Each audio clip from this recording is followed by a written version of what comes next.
Welcome to my second video on tuning hand planes. In this video I would like to show you some aspects which might help you to decide if you really want to walk the path I show in this video, or if you would prefer to buy a factory tuned plane instead, which hopefully might work right out of the box. While you see me unpacking the unit I purchased from eBay, I'll give you an overview of what you will see in this video. First I will start with some geometrical checks to have an overview about the situation of the plane. And then I will start flattening the sole. After that I will tune up the blade, show you some aspects on using the grinding wheel and maintain your grinding wheel as well, and then honing and sharpening. And after that I will move over to the chip breaker and tune that. And then I will go back to a little bit of woodwork to tune up the bed and the mouth of the plane, and tune up the wedge that it really fits properly. Then I will do a first test run, and then the final tuning will be the tuning of the sides, because I want to use this jack plane or jointer plane with the shooting board. And after a while it happened that the handle broke, so after that I will show you how I improved the handle joint.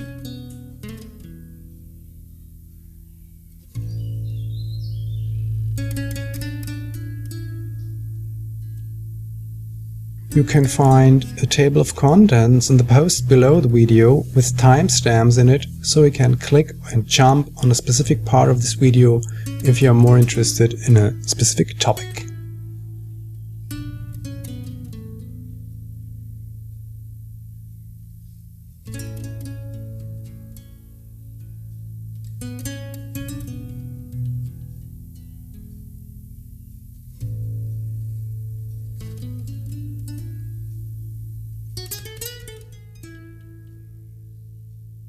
As you can see on top of the plane body, it has some damages caused by mallet strokes with a steel mallet, so usually you should not use a steel mallet to adjust the blade.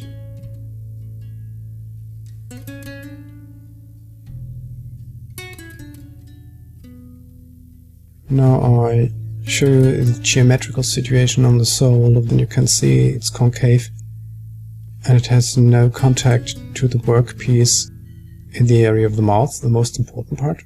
Now I show you the situation on the sides. As you can see that the sides are far away from being square of the sole.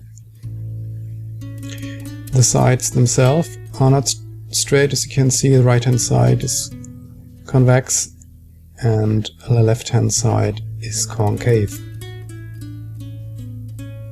But this is only necessary to take care about if you want to use the plane on the shooting board, which I want.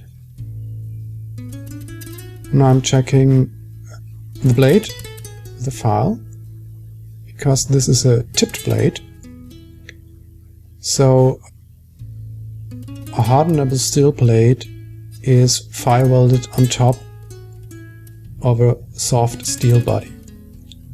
And this can be easily checked with the file, because the file won't cut into the hardened blade part, but cuts easily on the soft steel body, which makes the tuning up much easier because you can work with the file and with scrapper. Now I'm doing some checks with straight edge, and the transverse view is very fine, unusual, and in the longitudinal view you can see there are some things to be improved to have at least the front area straight and flat.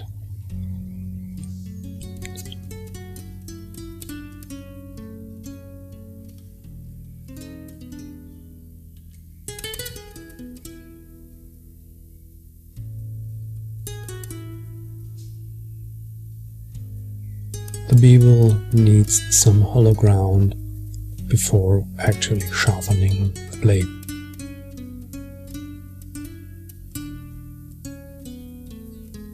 Okay, now I'm doing a little check on the chip breaker.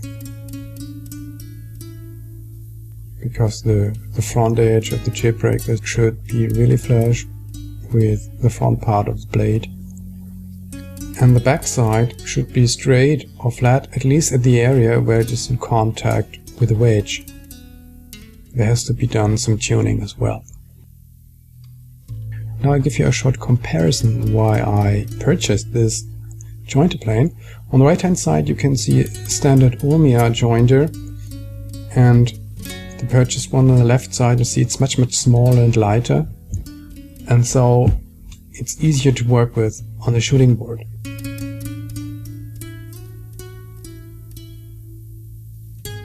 Now it's time to start roughing out the sole, and I use a wooden jointer I also tuned for the roughing out stages. And then move on to a funny Russian plane. It took a very long time to tune that Russian plane because it's banded steel, it's not casted. I do not recommend to buy such a plane, but after tuning I really love to work with it sometimes. You see real improvement. No flash here.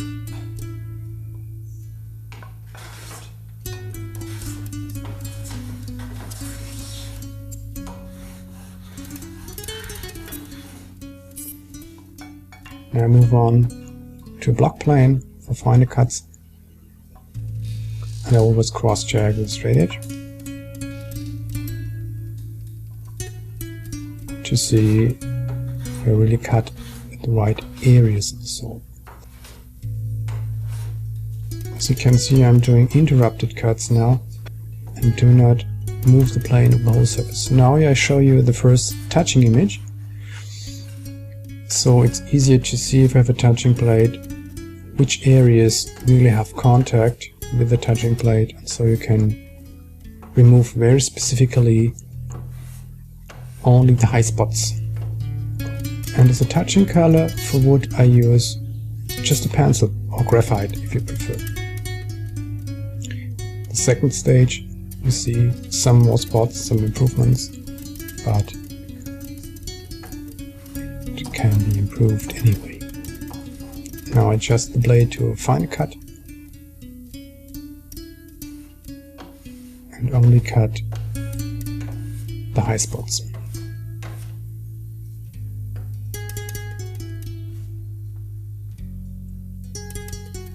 You can see why it is necessary to start working spotty, which I show you with the aid of these violin maker's plane.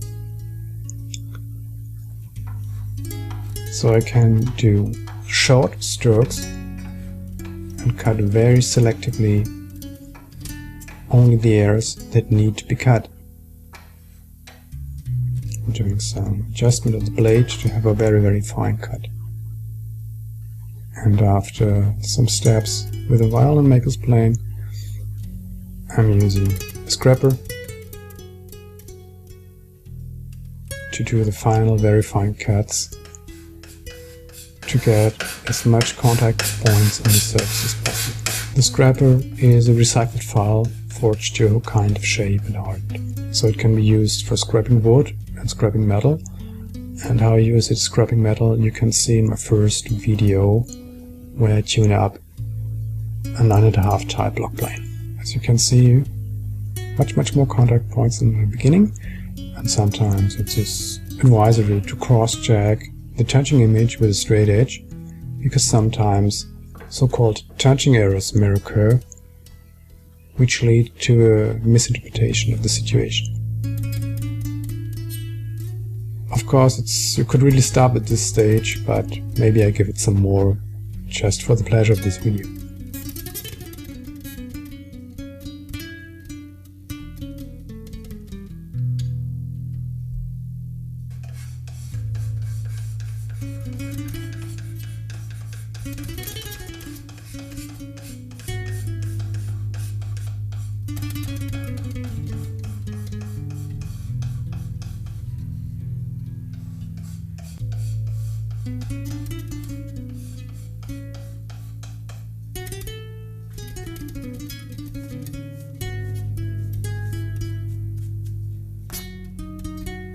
Now I'll show you the situation with the straight edge, because for some of you it might be more obvious to see what the straight edge tells you instead of the touching plate.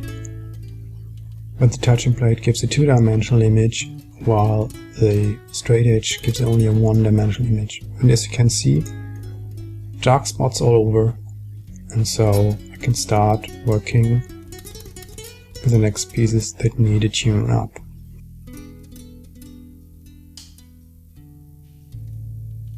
And now I will start tuning the plate and roughing out the front part with a file.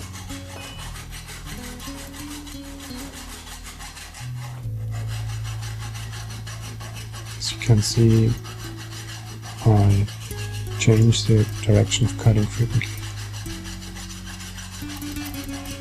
Don't worry about the hardened tip in the front, because the file will not cut into the hardened tip.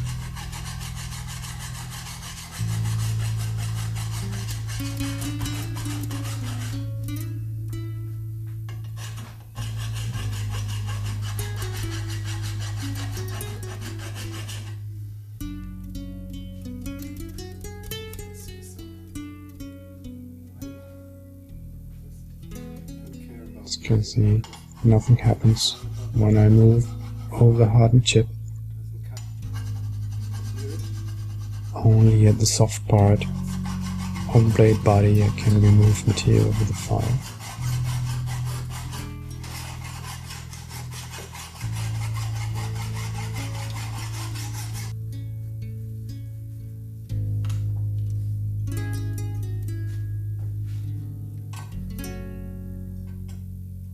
You can still see the high spots at the area where the tip has contact with the blade body.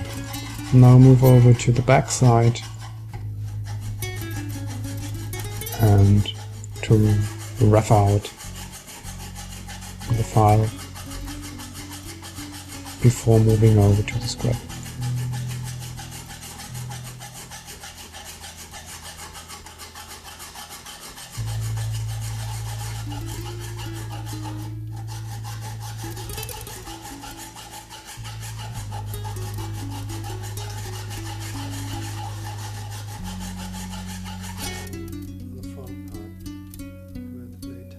And I cross-check the straight edge. It's not necessary to have the whole surface flat, but at least the front half should be flat and straight.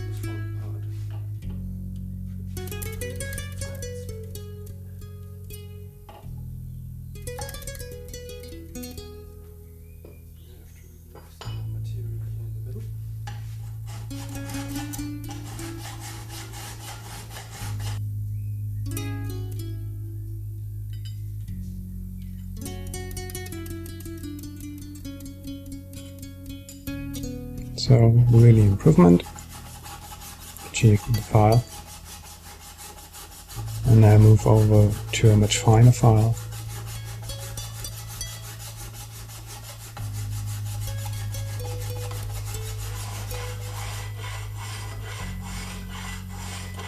Now it's time to start cleaning up the sides.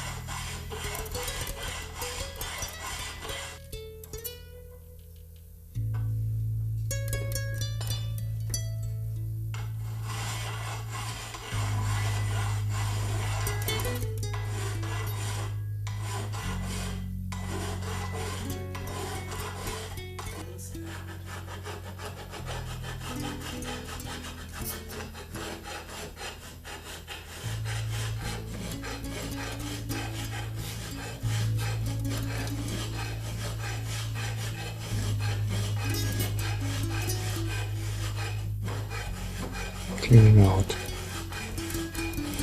the slot.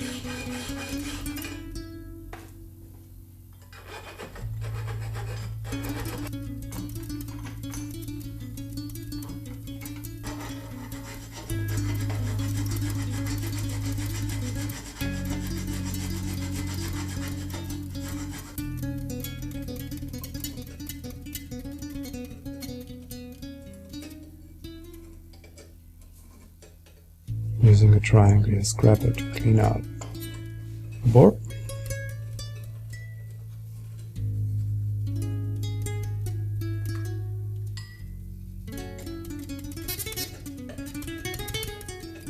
The other side as well. Now I remove the burr with the scraper I used before to scrap the sole.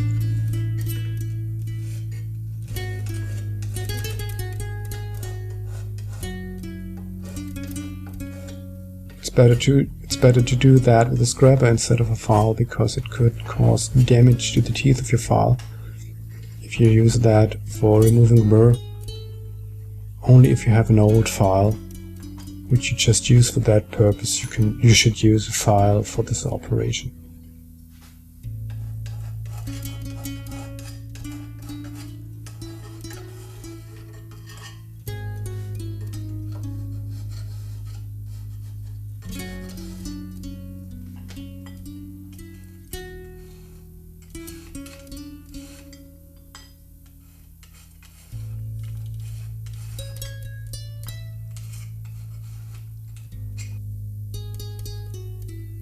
So that's the situation after the file operation. You can see there's a mark from the forging, but that's not so important.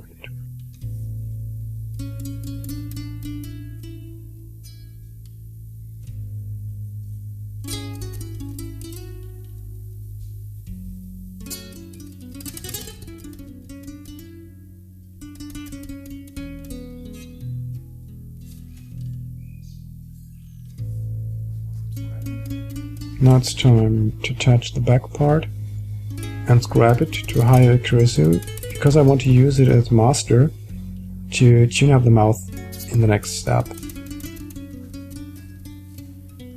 I already did some scrapping cuts, as you can see, and the blue color in the front is good enough, so it would be really okay the way you can see it right now.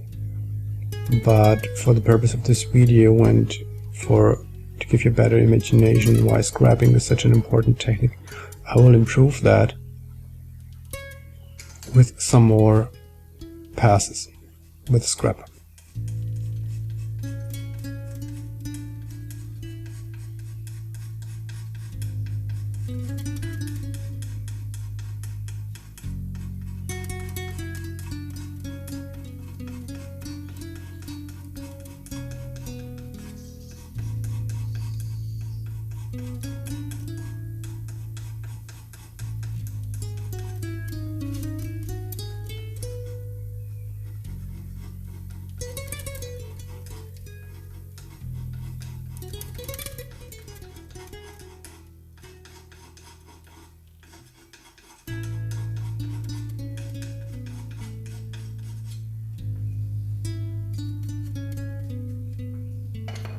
Again on the touching blade.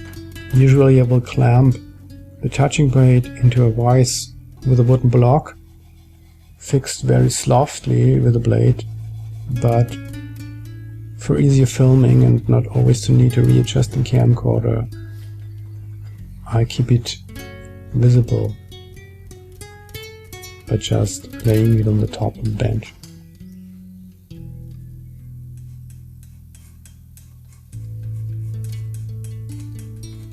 Okay, one more time.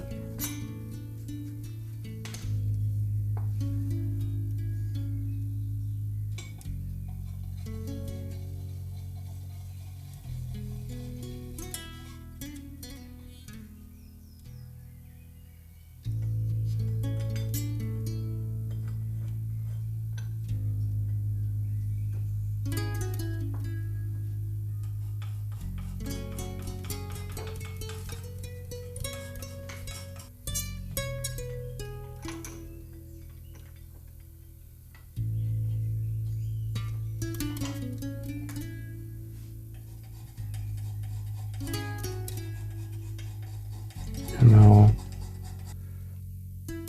you can leave it with contact points up to the half of the blade, and this is really far better than actually needed, but it makes the tune up of the mouth much easier.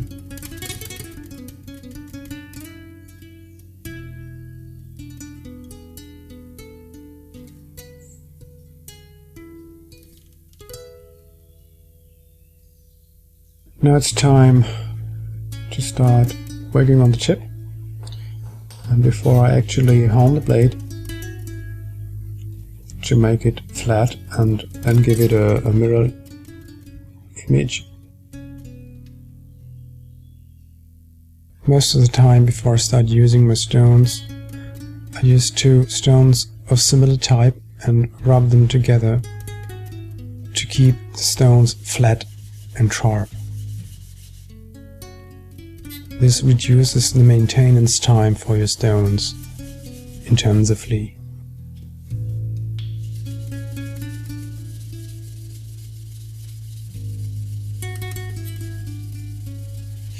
To make the honing process easier, I clamp the blade against a wooden block, in this case a piece of plywood, which is not as wide as the blade itself, so you have the chance to move the block, so you can put pressure specifically on a specific area if this is necessary for the blade, for the progress of your work.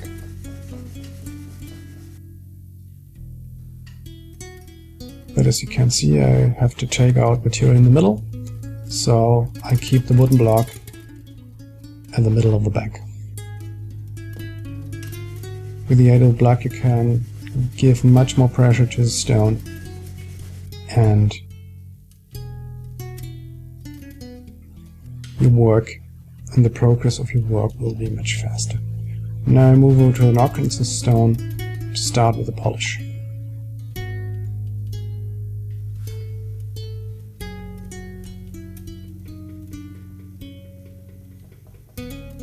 And after that I use my Belgium stone for the final polish.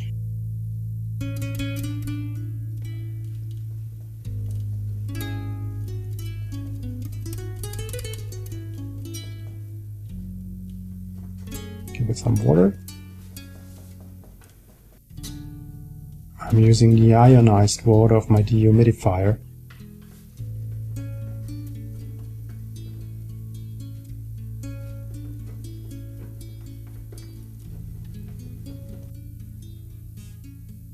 Now the final honing step, I'm using my fingers and not the wooden block anymore.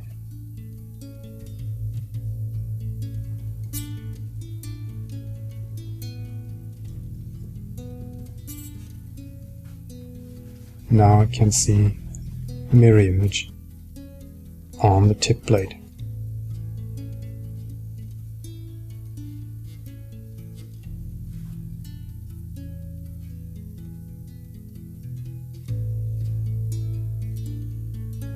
Now I'm checking my grinding wheel for cracks. If there would be a hair crack in it, you will hear a damp sound instead of a clean one.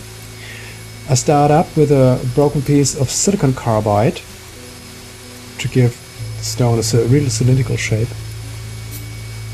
and after that I will rough out the surface.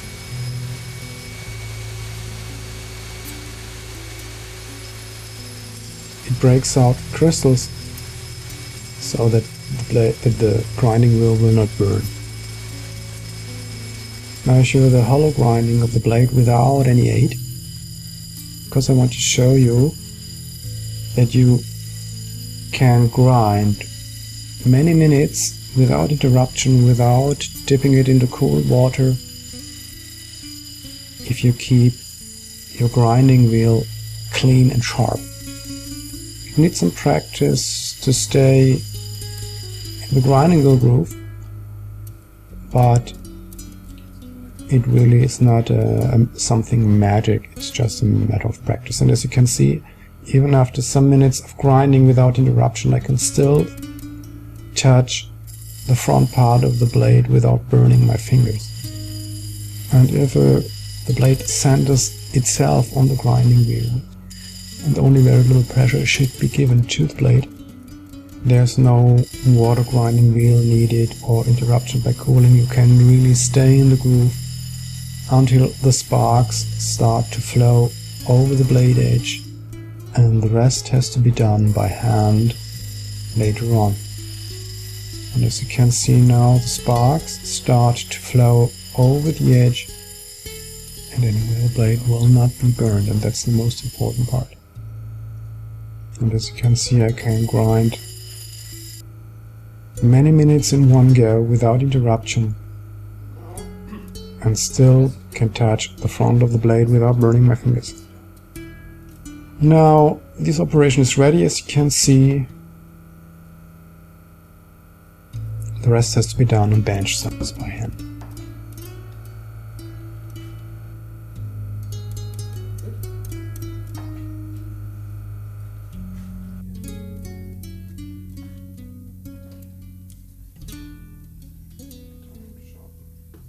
The fluid I use is lamp oil, we refer to it here as petroleum. And now I actually start sharpening the blade.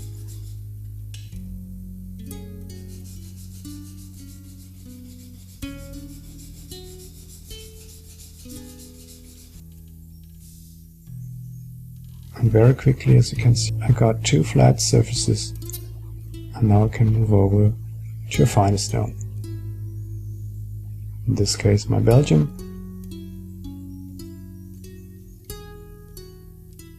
A little bit of water, and then improve the sharpness.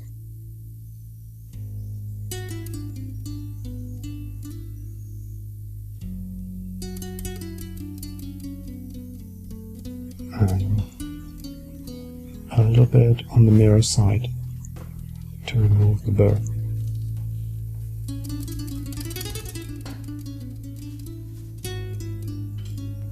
If you like, you can use a piece of leather to improve the polish. Now it's to cutting check, and as you can see, I can shave myself. And so the blade is ready for use. Now it's time to take care about the chip breaker. And as you can see, it's convex, and the upper part where the wedge sits on should be flat.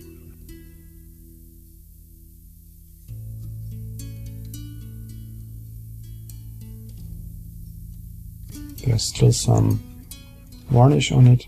I remove that with a file.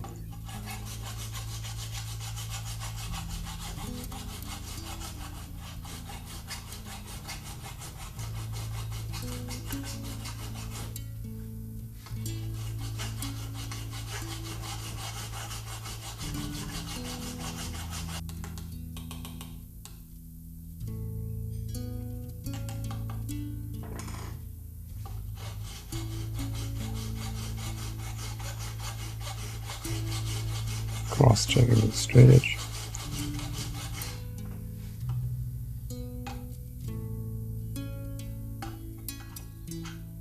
And because of the convex shape, I will move over to a triangular file. Because they are not straight, they are convex either, so you can cut more selectively with such a file to remove material at the middle of the surface. And as you can see from the scratches, I really cut in the middle.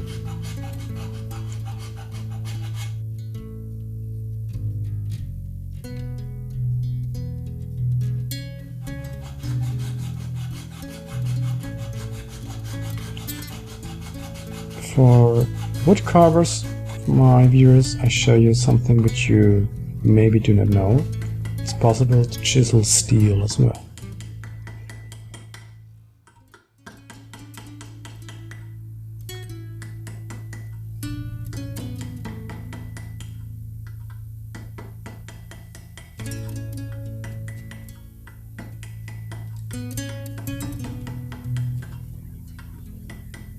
And like the strokes with the mallet, I use it as a scraper,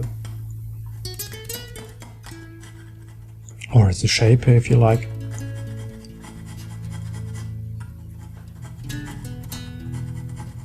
To remove more material. material.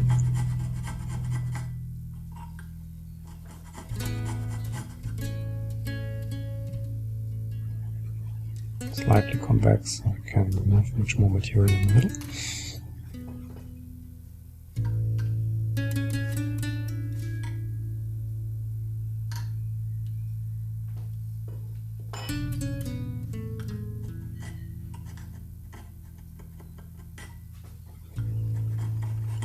So judging of the first scraping step, as you can see, really an improvement, and on the front part as well.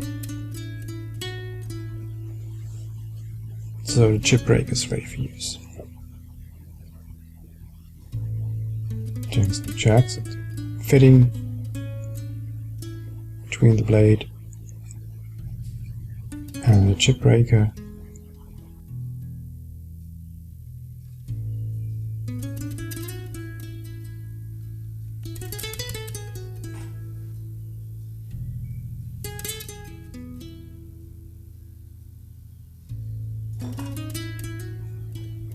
And now it's time to tune up the bed and use the back side of the blade as a master.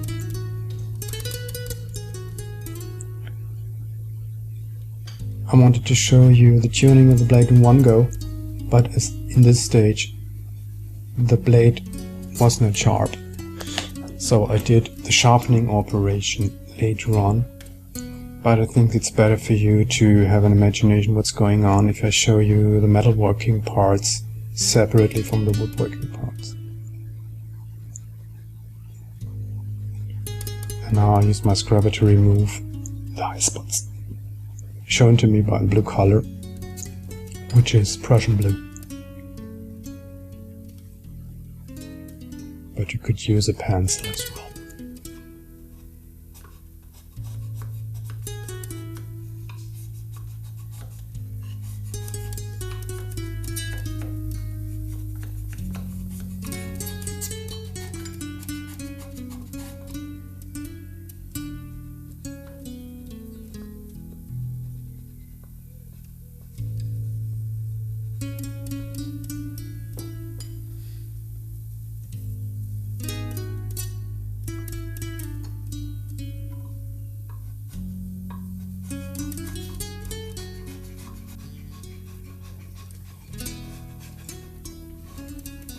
Now I'm working on the mouth.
Now it's time to tune up the wedge.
Some more touching.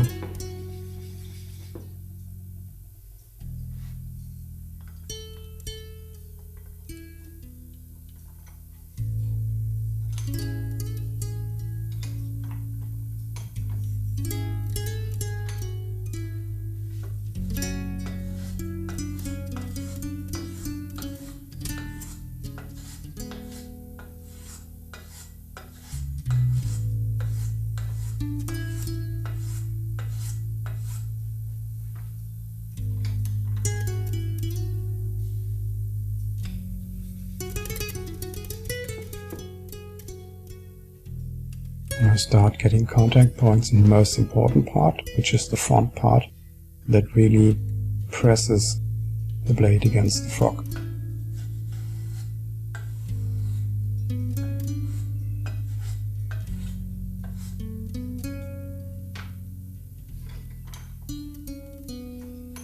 There's a blank part on the left hand side, as you can see, so I give it some more cuts.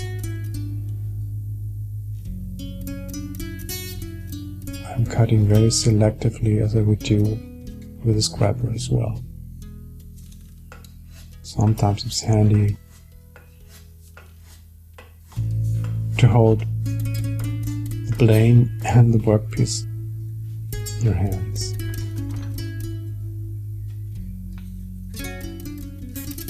The front part is also some tuning. As you can see, it's slightly convex as well.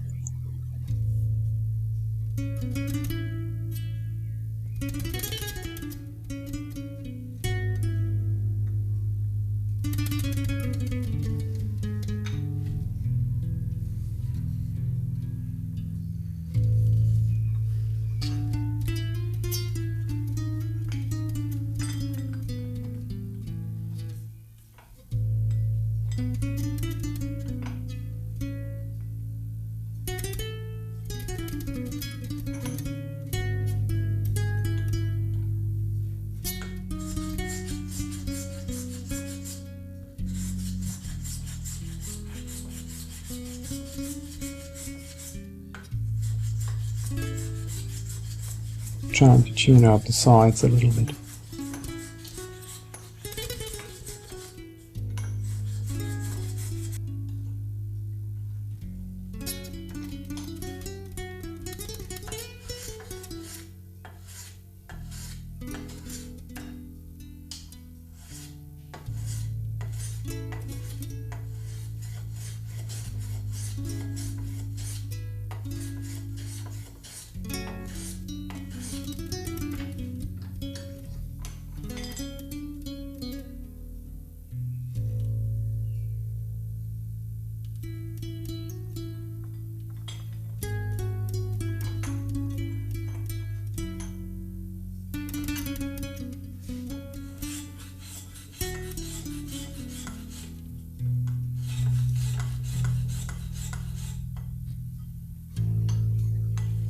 Sometimes it is handy to clamp a hand plane into the vise and move the workpiece, but please take care about your fingertips if you do that.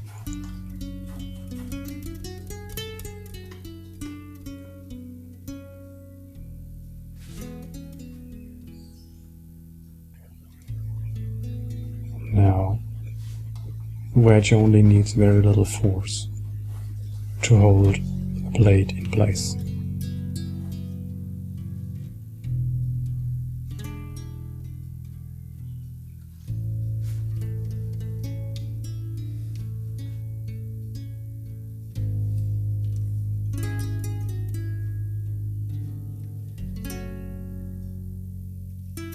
And as you can see on this shiny parts in the front area, the wedge really presses against the chip breaker the way it should.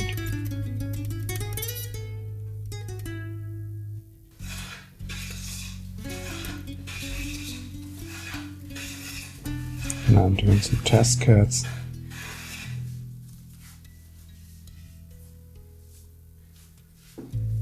On a piece of pine with a lot of knots. And as you can see, you really can have a very, very fine surface with this tune-up blade.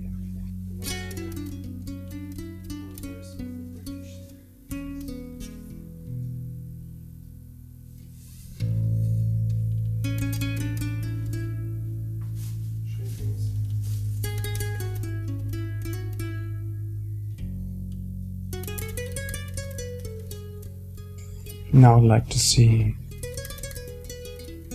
how precisely the blade can be adjusted, even if there's no adjustment lever and you have to do it by mallet. I'm only using rubber mallets with a shortened handle and not a steel mallet that causes these ugly marks, and I do not recommend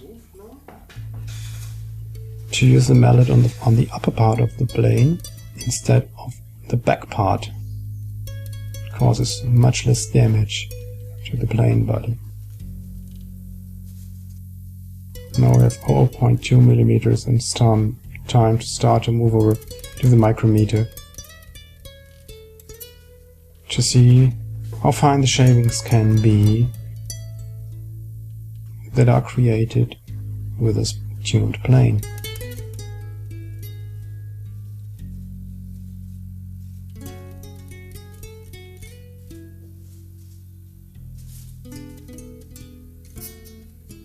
Zero adjustment check. It's really zero. Or maybe you can see it after the YouTube compression. And now I'm doing some measurements with these shavings.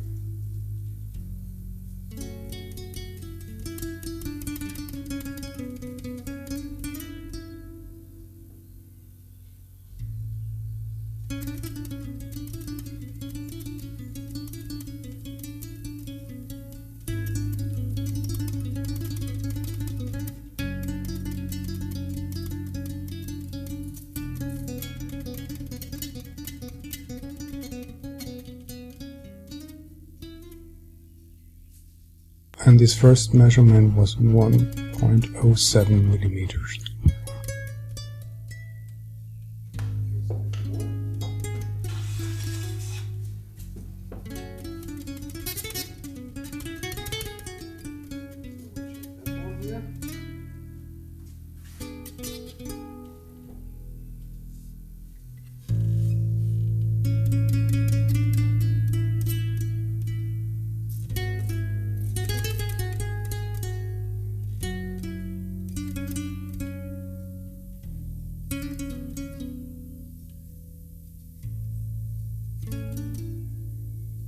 And the micrometer reads 0.03 millimeters.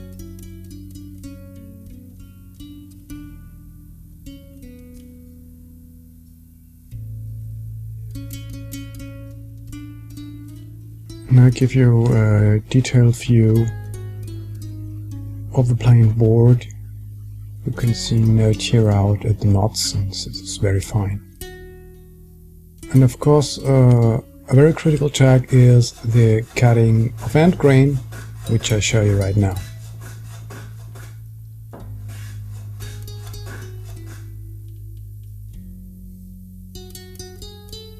As you can see, really producing shavings instead of dust.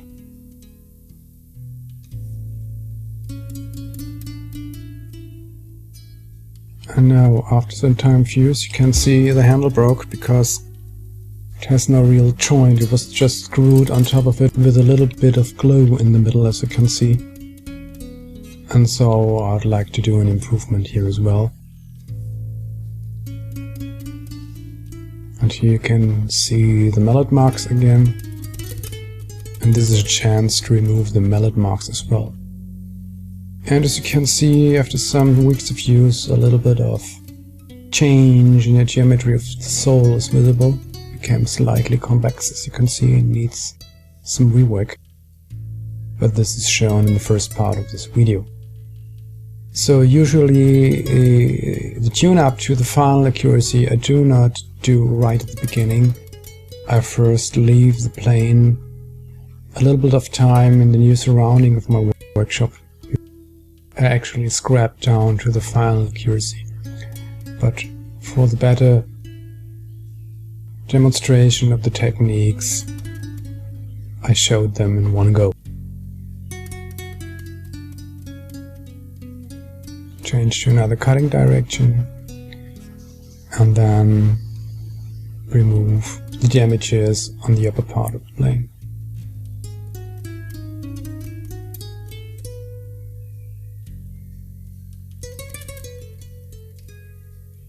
Now I change over to the block plane for the final cuts.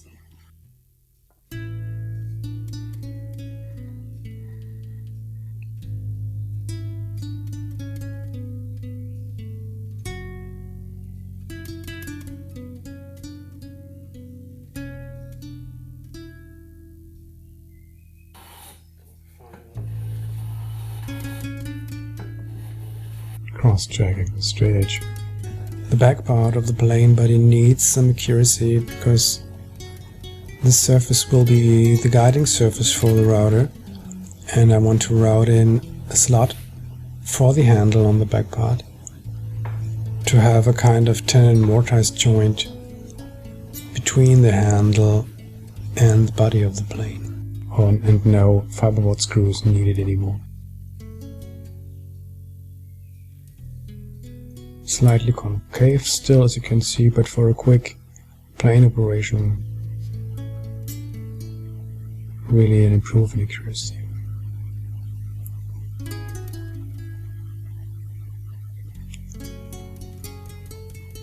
Now it's time to move over to the sides, and in this part of the video I show you how to use the straight edge if you do not have a touching blade in hand.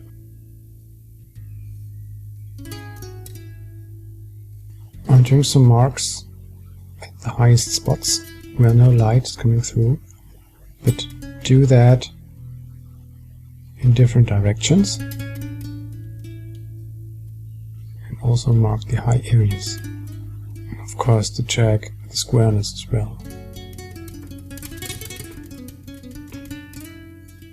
And then I only cut at the pencil marks.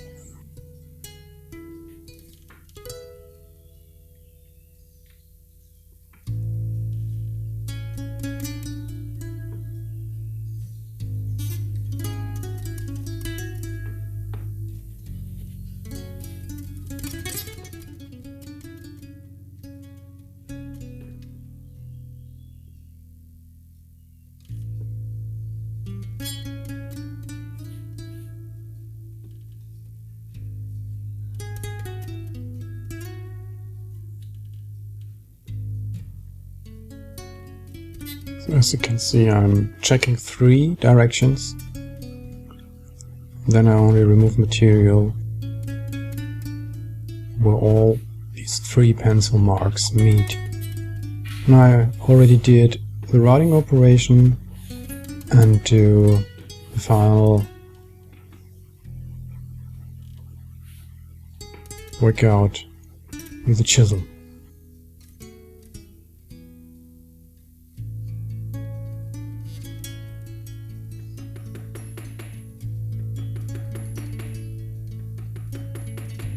Again, I prefer to use a rubber mallet because you have a much more sensitive stroke.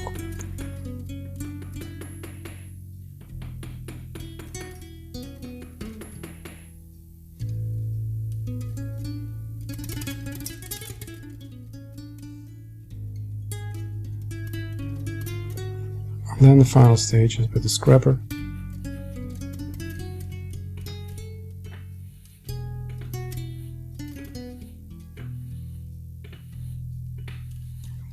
I now need to cut the ends. The handles, I'm doing some pencil marks.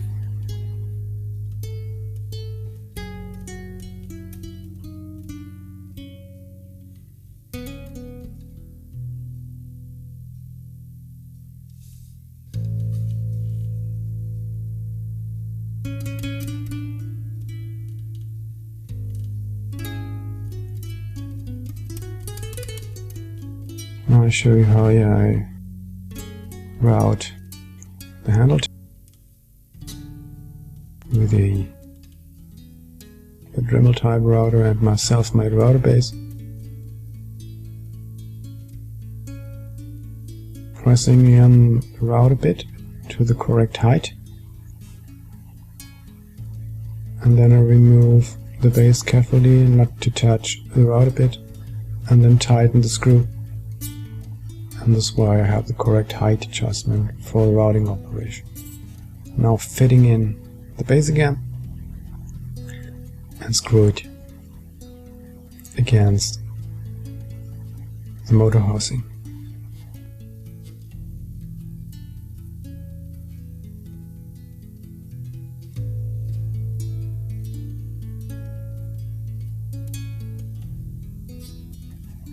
And checking the correct height.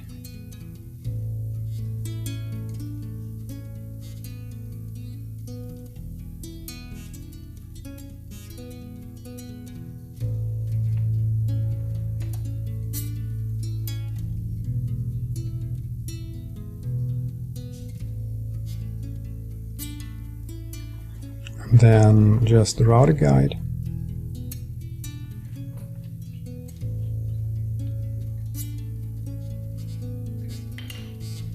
Which is made out of self-made Pertinax, which is not original Pertinax, but because original Pertinax is a laminate of paper and phenol resin, but I'm using epoxy resin instead of phenol. And now I can actually route the handle.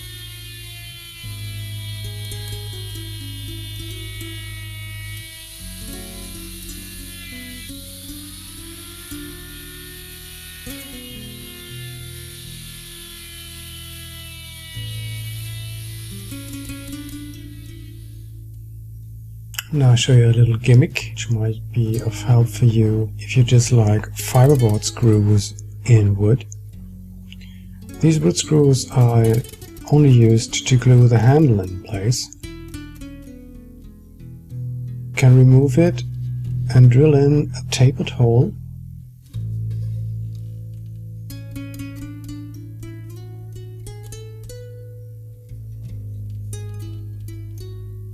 With such a tapered drill, and glue in place a wooden pin with the same taper I create on my lathe. And so you have a really wonderful glue joint which lasts much longer than a screw joint in wood. So I remove the screw first.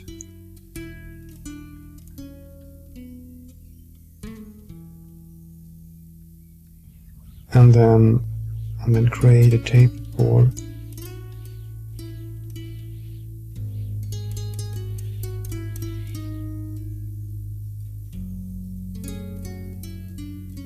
In this case, I open the core drill a little bit.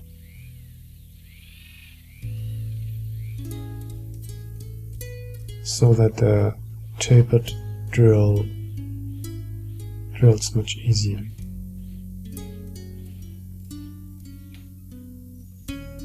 Remove the shavings out of the board. First check the fitting of the tapered pin. Then I add some white glue.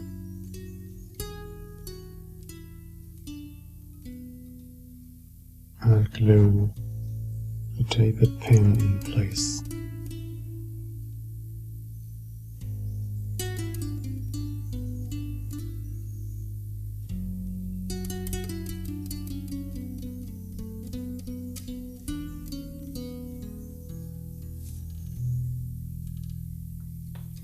Give it a little stroke with melt. After the glue is set, I'm using this little recycled Japanese saw blade to cut away the waste.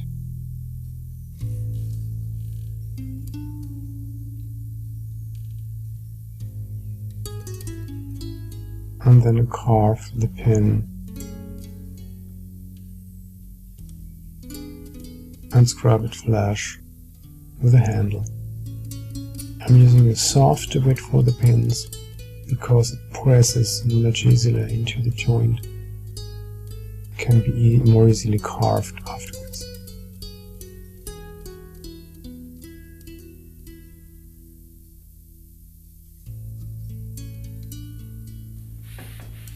Now I show you why this plane is useful for me, and I use it for shooting very thin and very long boards on the shooting board with it.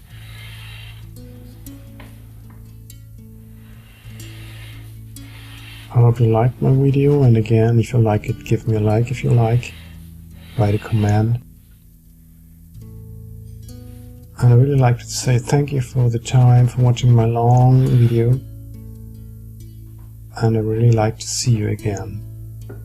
Thank you, and bye.